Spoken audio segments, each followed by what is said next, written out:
Welcome into All Joe Madden here on Picks and Parlays. It is Wednesday, December 3rd, and we're looking ahead to week 14 here, Thursday night football, December 4th. It's coming tomorrow, Jesse. We got the Dallas Cowboys taking on the Detroit Lions. Now, the look-ahead line on this one was 5.5, total 53.5, and we have seen movement in those lines. The Detroit Lions now only a 3-point favorite. We've lost that 3.5. If you like the Dallas Cowboys, plus the points. But Jesse, looking at this one, are you surprised with the movement in the lines?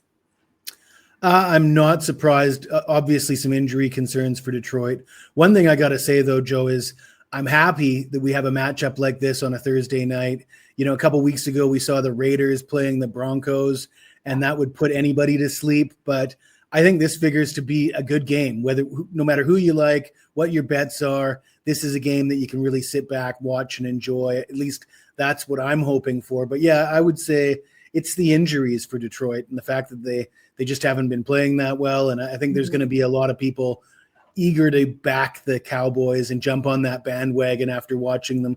I mean, when you look at Dallas, they're coming off 3 straight wins, but you know who the last 2 teams they beat were?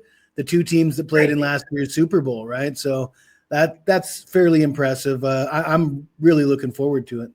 So do you think almost this is a buy low spot because of the Dallas Cowboys beating the Philadelphia Eagles and beating the Kansas City Chiefs on Thanksgiving? Have we seen this line just go too low for the Detroit Lions? I know the injuries, but also the bias of the Cowboys were able to do that in their last 2 games. They were home dogs in both, Jesse. Hasn't moved too much.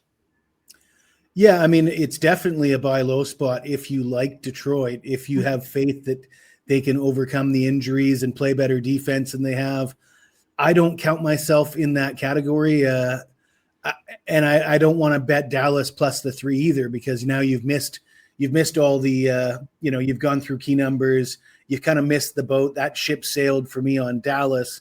So I mean, I'm actually going to focus on the total, to be honest with you. And in a game like this with the total well above the number of 50, when you get into like over 53, we're talking good territory to be betting on player props, anytime touchdown scores, over and yards. These kind of projected high scores usually pretty good for player props for me.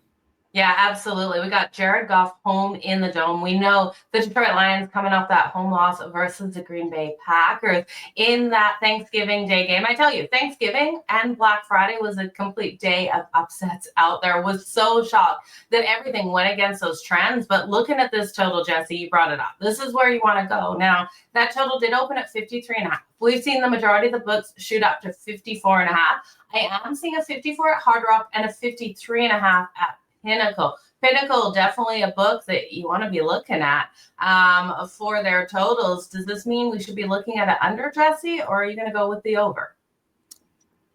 No way I want anything to do with an under in this game.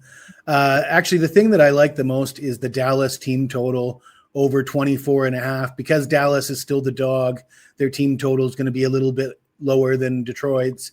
And if there's one thing that I'm confident in, it's the ability of this Dallas team to put points on the board. Mm-hmm. I'm a little less confident in them to stop Detroit from scoring. I wouldn't be surprised if they did, but I'd be really shocked if Detroit can stop Dallas from scoring. You look at Dallas, Dak Prescott leads the NFL in passing by a wide margin, by over 400 yards. They've put up points on good teams recently. And if you look at Detroit since the injuries, and this is a carryover from last year. We saw this same thing play out last year. Then they gave up, 45 points to Washington in the playoffs. They were really banged up at the end of the year. But you look at the last 3 quarterbacks that they've faced, they gave up 366 passing yards against Jameis Winston. Jordan Love throws for 234 yards and 4 touchdowns. I can't remember who else they faced, but yeah, they've been getting lit up in the air. Yeah. Now they're facing Dak Prescott, George Pickens, and CeeDee Lamb. Seems like a recipe for disaster for Detroit if they can't score 30-plus points. I think Detroit's path to victory here is they got to win 34-27, something in that range. Yeah, definitely that high scoring game. Yeah, you look at Dak off that Thanksgiving Day game versus Kansas City Chiefs, 320 yards through the air. He was able to go 2 touchdowns, 1 interception, though. Jared Goff, we know, doesn't really turn the ball over, especially at home. Are you a little worried about the defense here for the Detroit Lions maybe converting on one of those interceptions by Dak? Well, with the team total, like I said, I just think Dallas is going to be able to move the ball and put points on the board. So if they want to run back an interception, that'll slow him down for about 2-3 minutes. I still think Dallas gets up to over the 24.5. Like I said, I think Dallas is scoring 27 points. It's a matter of can Detroit score 30 plus. Absolutely. And yeah, with the injuries in the secondary and the injuries on defense, I think you're going to see a lot of drives where Dak, 2-3 minute drive and boom, they're in the end zone. Okay, so Jesse, we got to get to the player props that you're like, and you mentioned CeeDee Lamb. He put up 112 receiving yards in that last game out. But before we do, what have you got for sale over on Picks and Parlays? I've got a 3-pack of plays up for today, which is Wednesday. I don't have anything up yet for the weekend and for the conference championship games in college football. But for tonight, I've got a college basketball total. I've got an NBA player prop and an NHL ATS underdog all in one package for $29. Wow, that is a great package over there. And then, Jesse, I know you're also part of the Flex Picks program that we have running right now over the special for December. It's a great way to really get such a discount on those picks, you guys. Flex Picks is the ultimate flexibility to access your daily picks you want from the experts you trust, just like Jesse here. You can select the expert you want for the day, full access to all of those selections. You can plan ahead or go day by day. You can change your mind at any time, switching between handicappers as well, and you can skip a day at your convenience. So the special right now, saving a lot of money on these Flex Picks, you guys. 3 days for just $39. You can also get 7 days out there for $69.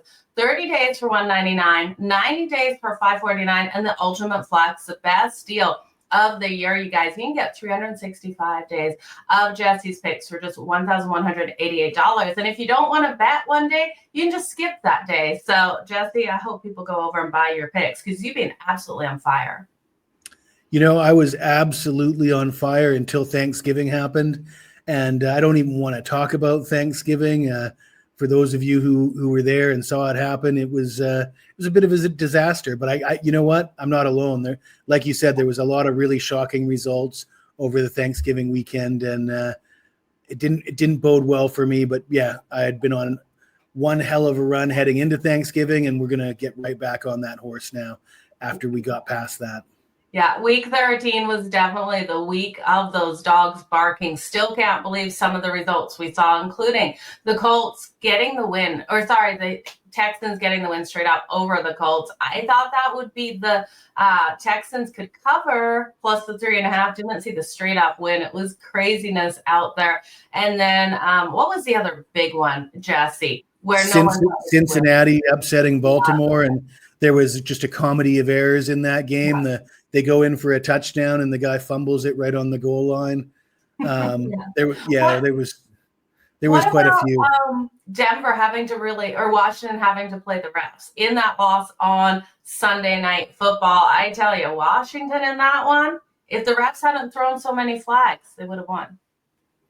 I had the under in that one. I gave it out as a free play to clients under, so that overtime killed the under. I really feel like my analysis of the game was just bang on, but when you're playing unders and it goes to overtime, that's just the way the cookie crumbles, I guess. Absolutely. It feels like overtime is where bets go to die, unless you're riding with a player prop and you're wanting him to get one more yard. It always seems to pay off in that regard. But let's talk those player props. So looking at this game, I know you mentioned CeeDee Lamb. You mentioned the fact that you want to look at player props in a high total like this. Would you trust CeeDee Lamb over his 80.5 receiving yards, or is there some other way we should be betting CeeDee? I like the yards. I like the yards better than the touchdown. I think Lamb will probably get a touchdown, but the yards just is a higher percentage play for me. Both Lamb and Pickens, I think they'll both get their fair share. Like I said, Dak 320 yards last week. He's leading the NFL in passing. I just don't see this Lions defense just doesn't appear to be in a position to stop that right now. So I think the Dallas passing game is going to feast, whether they're winning or losing. If they're losing, they got to throw the ball even more. They're probably not going to be winning if they're not having success throwing the ball. So, I think no matter how this plays out, Dak puts up numbers and Dallas scores points. Okay, so let me know which quarterback you were more worried about here, and I'm pretty sure it's going to be Jared Goff, but I threw together a same-game parlay. This is picks and parlays. So I took Jared Goff over 1.5 passing touchdowns and Dak Prescott over 1.5 passing touchdowns. Now, you can't bet them separately, you guys. It's -2 and change there for Jared Goff. It's -182 for Dak Prescott. So, but parlay together at +115, worth a little bit of a sprinkle here, Jesse? I think so. And with the Dallas defense, I don't know what to make of it. They've been improved lately, but they don't strike me as the defense that's going to shut down a very good Detroit offense. And I think they've been a little bit better against the run lately. So I think Detroit knows they're going to have to score points as well. They're going to have to be throwing the ball. So I certainly think Goff gets at least a couple touchdown passes in this game. Okay, Jesse, what else should we be looking at for the props? Yeah, I like CeeDee Lamb yards. I like George Pickens yards. I was able to get both of them in the 70s, below that number of 80. If you shop around, I think you can still find some books where they're in the mid to high 70s, both of those guys. Anytime touchdown scores, I don't have my money on any of those yet, but with a total this high, I certainly think that Lamb or Pickens would be a good bet to get in the end zone as well. Okay, well, you guys, all the best in all of your bets this Thursday for this primetime game. The Dallas Cowboys taking on the Detroit Lions. Jesse, I want to thank you so much for your time here today, breaking down this game for us. You guys, again, if you're looking for Jesse's best bets, head on over to picksandparlays.net. Check out that Flex Pass. Those Flex Picks, definitely great deals right now. And you can get Jesse's Flex Picks for the next 365 days. And again, you can spread that out over 2 years for $1,188. You don't have to bet every single day. It's a fantastic deal, Jesse. Keep crushing it. Let's have a big Thursday. Thanks, Joe. Thank you.